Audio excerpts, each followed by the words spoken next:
The future of policing here in America. Minneapolis in the national spotlight as voters weigh in on a proposal to disband the city's police department and then replace it with the Department of Public Safety. That major decision comes just 6 months after former Minneapolis police officer Derek Chauvin was convicted of murdering George Floyd. And Minneapolis, really just one of 5 American cities considering a major upending of the current police structure. NewsNation correspondent Kelsey Kernstein is live in Minneapolis. So Kelsey, tell us, how has the turnout been so far today? Well, Nicole, they have seen a historical turnout here in Minneapolis. And the future of the Minneapolis Police Department, it's really in the hands of those voters. Now, officers telling me they are unsure about what is next. They tell me that whatever happens here in Minneapolis, it could lay the groundwork for policing policies across America.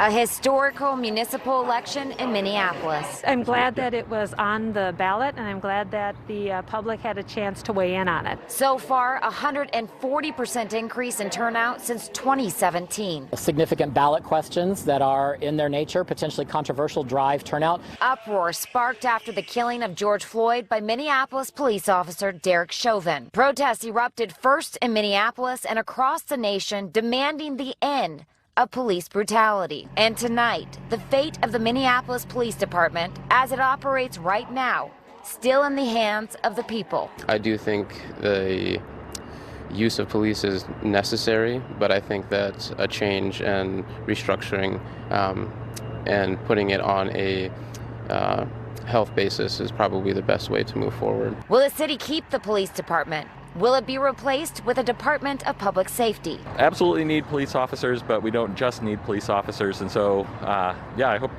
a good balance ends up coming out of all of this. Yes for Minneapolis campaign fighting for change, saying the Minneapolis City Charter is an outdated system. The organization saying it's confident its campaign will pass tonight and the community needs it to pass. Critics argue the measure is not clear, and if passed, Minneapolis could become a criminal roulette and police reform seen on ballots across the country. I'm Matt Wright in Cleveland, where voters are deciding the future of police oversight. Issue 24 would give more power to a civilian board to investigate and discipline police misconduct. I'm Jamie DeLine in Albany, where people are voting on whether or not to increase the Community Police Review Board's authority.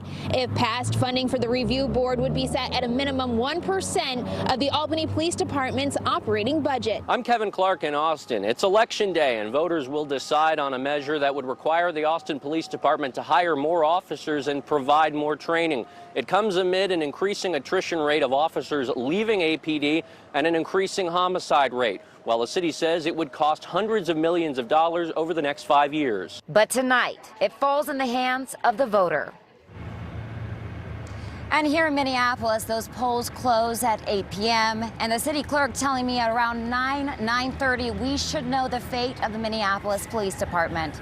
Back to you, Nicole. All right, Kelsey, I know you have your eyes on all of it. Thank you so much. Thank you so much for watching. Make sure to click on the red subscribe button below so you can get more of NewsNation's fact-driven, unbiased coverage.